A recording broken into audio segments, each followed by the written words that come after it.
नमस्कार। आज हम बात करेंगे उस कहानी की जिसने क्रिकेट की दुनिया में एक भूचाल ला दिया था। वो कहानी जब बांग्लादेश ने 2026 टी20 विश्व कप का बहिष्कार कर दिया। अब देखिए, ये सिर्फ एक खेल से जुड़ा फैसला नहीं था, इसके पीछे राजनीति की एक बहुत बड़ी और उलझी हुई कहानी है। जरा सोचिए, दुनिया का सबसे बड़ा टी20 टूर्नामेंट शुरू होने वाला हो और क्रिकेट का एक बड़ा नाम बांग्लादेश अचानक से गायब हो जाए। जी हाँ, ये कोई छोटी मोटी घटना नहीं थी। तो सबसे बड़ा सवाल तो यही उठता है कि आखिर ऐसा क्या हो गया था कि बांग्लादेश को इतना बड़ा, इतना सख्त कदम उठाना पड़ा। आइए आज इसी गुत्थी को सुलझाते हैं और कहानी में थोड़ा और गहराई से उतरते हैं। तो चलिए सबसे पहले बात करते हैं इस बहिष्कार की, मतलब उस घटना की जिसने सारी दुनिया का ध्यान अपनी ओर खींच लिया। तो हुआ ये कि तारीख थी 22 जनवरी 2026 और बांग्लादेश ने भारत और श्रीलंका में होने वाले टी20 विश्व कप से अपना नाम वापस ले लिया। अब ये फैसला इतना अचानक था कि आनन फानन में उनकी जगह स्कॉटलैंड को टूर्नामेंट में शामिल करना पड़ा। तो भाई, अब सवाल ये है कि ऑफिशियली यानी आधिकारिक तौर पर इस बहिष्कार की वजह क्या बताई गई।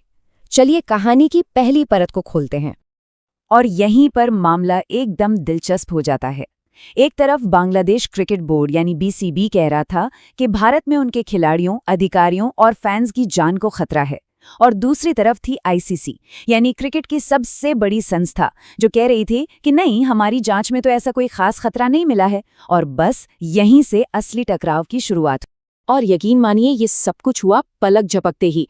बात शुरू हुई एक खिलाड़ी के आईपीएल से बाहर होने से। फिर बांग्लादेश ने मांग की कि हमारे सारे मैच भारत से हटाकर श्रीलंका में करवा दो। जब आईसीसी ने ये मांग ठुकरा दी तो बांग्लादेश ने वो कदम उठाया जिसकी किसी को उम्मीद नहीं थी, बॉयकॉट। लेकिन क्या ये कहानी सिर्फ सुरक्षा की थी या फिर पिच के पीछे कोई और ही खेल चल रहा था?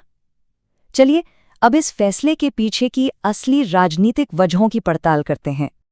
देखिए, असल कहानी क्रिकेट की नहीं बल्कि राजनीति की थी।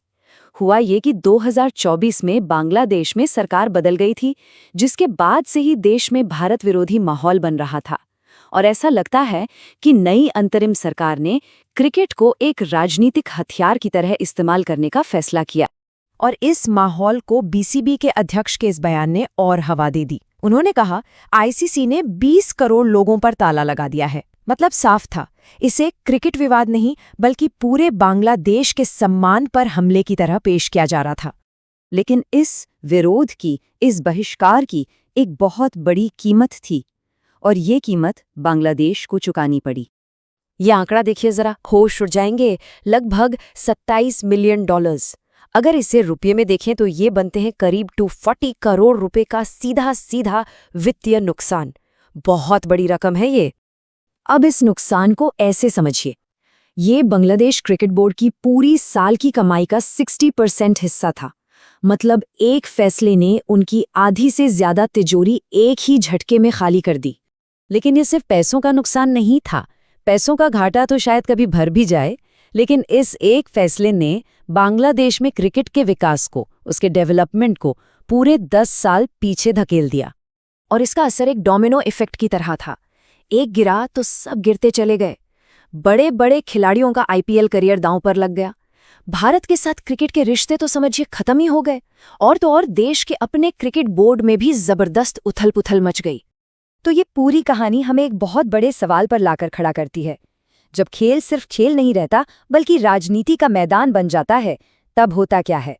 इस फैसले का नतीजा ये हुआ कि क्रिकेट की दुनिया में बांग्लादेश बिल्कुल अकेला पड़ गया। आईसीसी में जब वोटिंग हुई तो सोचिए, 14 देशों ने उनके खिलाफ वोट किया। 7 कौन था? सिर्फ एक देश, पाकिस्तान। ये आंकड़े ही पूरी कहानी बयां कर देते हैं। तो आखिर में हुआ ये कि क्रिकेट का बल्ला, जो चौके छक्के मारने के लिए होता है, वो एक राजनीतिक विरोध का हथियार बन गया। और इस खेल के नतीजे मैदान से कहीं ज्यादा दूर तक महसूस किए गए। तो हम इस कहानी को इसी एक सवाल पर छोड़ते हैं, जब राजनीति और खेल आपस में टकराते हैं तो उसकी असली कीमत कौन चुकाता है? क्या वो खिलाड़ी हैं, या वो करोड़ों फैंस जो बस एक अच्छा मैच देखना चाहते हैं?